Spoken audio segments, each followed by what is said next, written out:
Hi, my name is Adeze and welcome back to my YouTube channel. In this video, I want to share with you the exact 31 Upwork secrets that has made me move from being invisible to being in demand and has made me over $10,000 on the platform. When I started freelancing on Upwork, I thought all I needed was just skills, a strong profile, and maybe a bit of luck here and there. I was wrong. You want to know the truth? Freelancing is a game of strategy, and no one hands over the secrets to you until today, which I'll be giving to you. In this video, I'll tell you why that $5 gig might just be your breakthrough and the one sentence that can make or break your proposal. Most freelancers keep refreshing Upwork app waiting for a miracle. What if the app wasn't the problem, but just the way you're showing up? After I got my first job on Upwork, I hoped, I waited, and nothing else happened. But then I started trying different strategies one at a time.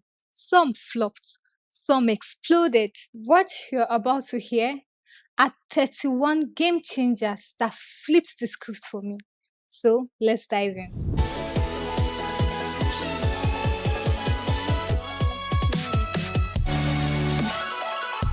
Everyone says your Upwork profile matters, but here's what they're not telling you. Your Upwork profile doesn't need to be perfect. It just needs to be magnetic. Most freelancers write their heading and about page on Upwork like it's a resume.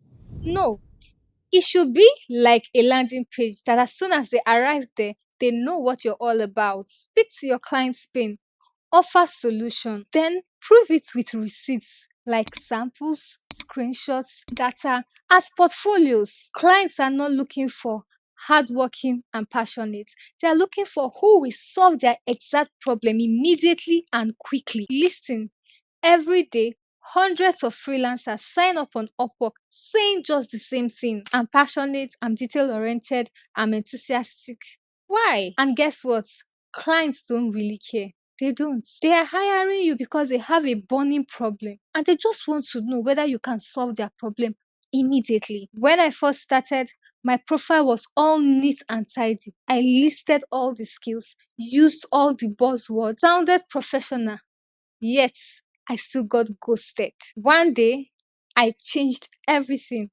I wrote my bio like I was actually selling a service. I started with something like, I help overwhelmed business owners automate their workflow. I added proof, samples, videos, screenshots, mentioning the tools I worked with, mentioning the kind of projects I worked on, mentioning the hours I saved these clients. And guess what?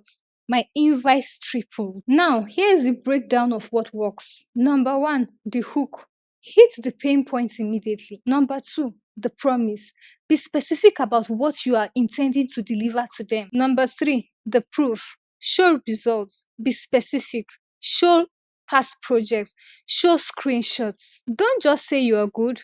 Show how effective you are with proof. Number four, the call to action.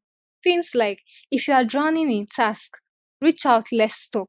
That's a call to action. You must always end your about page on your profile with a call to action. So today, I want you to go and read your Upwork about page and ask yourself, if I were to hire myself, will I really hire myself? If it sounds like a bland cover letter, rewrite it. Make it speak to your prospective ideal client's problem. Because if your Upwork profile reads like every other person's own, then you'll be sure to be invisible. While your first Upwork gig might suck. My first gig on Upwork was a $5 per hour gig where I was writing minutes of meeting for someone. I hated it and I was underpaid. But I delivered that job like it was a $500 kind of project. In fact, I did that job for 2 years. It changed everything for me. I got a 5-star review. In fact, 1 month into doing that job, I got another gig which paid me double the price, which was $10 per hour. If your first job on Upwork feels beneath your skill, that's okay. You are not working for the money yet. You are working for the algorithm. One good review can unlock high paying jobs for you subsequently. Just one job can give you credibility. But if you sit around waiting for the perfect client with better pay, you will stay invisible because the algorithm cannot push you for anyone to find you. Why should I take small gig, you might ask? I'll tell you why. It gives you visibility. Your profile gets real reviews and activities on it. It gives you confidence. You learn how Upwork works and you begin to get used to what clients are asking for. Leverage. That one review will make your next proposal stronger. And you know how? Because you're going to make reference to that review or you're going to make reference to that job that you did, that when the client decides to check you out, they'll certainly see a review to back up your claim. Lastly, it gives you speed. It gets you moving, even if it's bit by bit. Instead of getting stuck, trying to perfect a portfolio, trying to perfect an overview, trying to perfect a headline that nobody is most likely seeing. So, if you're sitting on Upwork, waiting for the perfect $500 project to do on Upwork, just stop. Take that gig that sets you in motion. Earn a trust. Then level up from there. And once you get to the point where trust is built, you will begin to ask yourself questions. Should I niche down or not? That brings us to number 3. Should I niche down on Upwork? Freelancers. Freelancers. Stop forcing a niche. That's not how to stand out. Everyone is preaching the same advice. Pick a niche, pick a niche. But here is the problem. What if your niche doesn't pay? Or you haven't even found what your niche is yet? Niching down helps you stand out, but only when there's a demand for it. Instead of starting out with niching down, especially as a beginner, why not start with solving problems that clients have? Find the gap between your skill and their urgency. Imagine calling yourself a CRM expert for bakers in Canada until you realize that only 5 potential clients in that niche are available in the whole world. Allow demand to shape what your niche will be. Now, try this instead. List 3 real problems you've solved. Go ahead to search Upwork to see if people are hiring for those problems you've actually solved. How many people do you find? Are they up to 5? Are they up to 10? Let's count. Let's keep counting. Now, this will inform you to build positioning around solutions because you have found the problems for you to solve. Niches emerge through repetition, through gigs, and through feedback. Once you know the problem you solve, please don't ruin it with a lazy proposal. Let's address that in number 4. That Upwork proposal template, just delete it. The fastest way to get ignored on Upwork is by copying someone else's proposal template and not giving it your own voice. Clients are flooded with generic proposal. So you have to write like a human and let them know and feel like you wrote like a human. Mirror their tone. In your proposal, refer to their problem directly. Offer a quick win. That first line of your proposal, it determines whether or not they will read the rest of the proposal. So make it count. Let's not sugarcoat this. If your proposal is starting with "Dear Sir" or "Dear Madam, I'm excited to work with you," just close that laptop because you are blending in and not standing out. At the beginning of my career on Upwork as a freelancer, I once copied a winning proposal from a YouTube channel and sent it to 10 clients. What did I hear? Crickets. Then one day, I rewrote the proposal using the client's own words from the job post. I mentioned their pain, offered a quick win, asked a clear yes or no question, and within 30 minutes, I got a response. Here is what works. Start with their pain, like, "I saw that you're struggling with XYZ." Next is to mirror their tone. Is it casual? Keep it casual. Is it professional? Match their energy. Next is to offer one small quick win. It could be sending them a prototype, a demo of what you can do for them. End with a question. Could be, "Have you tried so and so too? I could compare and contrast for you if I know if you have tried it and give you the best suggestion." So, if you want a winning proposal, sound less like a template and more like a human. Number 5, saved searches and job alerts will change your life. Do you want more jobs? Then you're sleeping on sales searches and job alerts if you've not activated them. You don't need to spend hours scrolling through Upwork.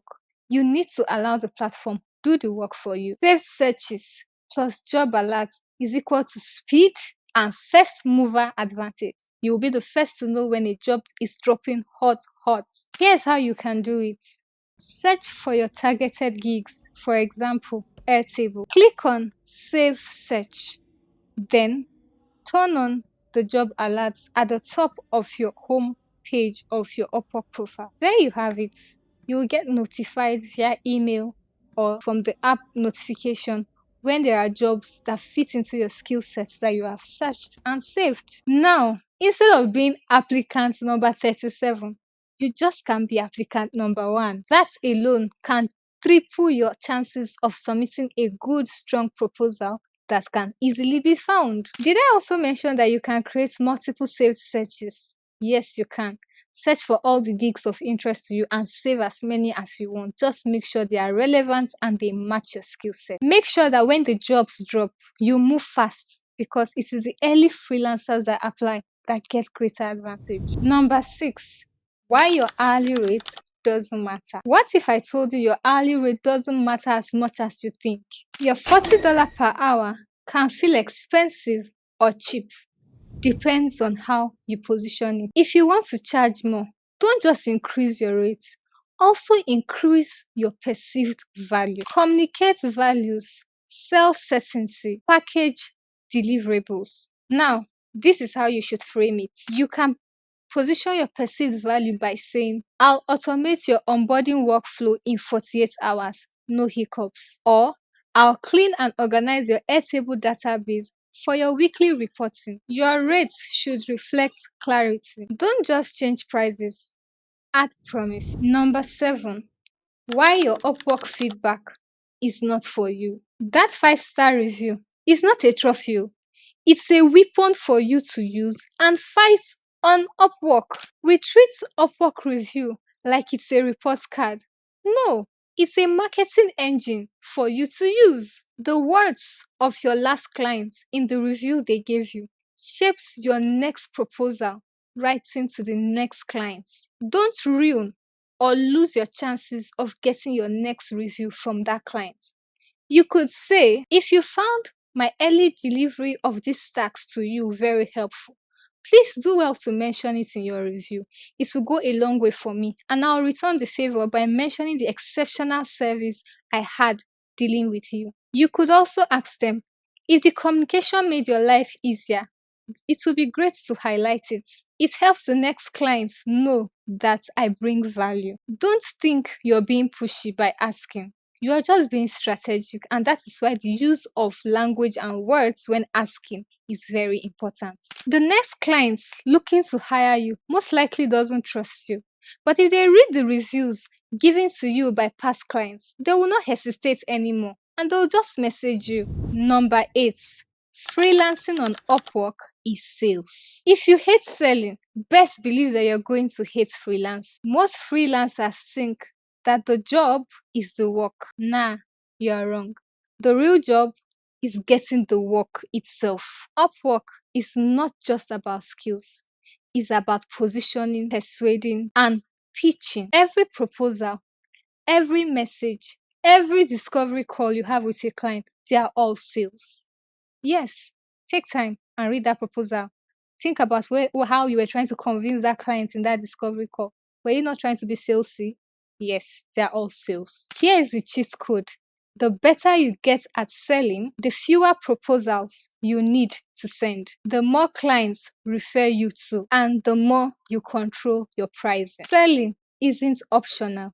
It's a necessary skill every freelancer must learn. Number 9, Upwork rejection. No one is replying to your proposal, right?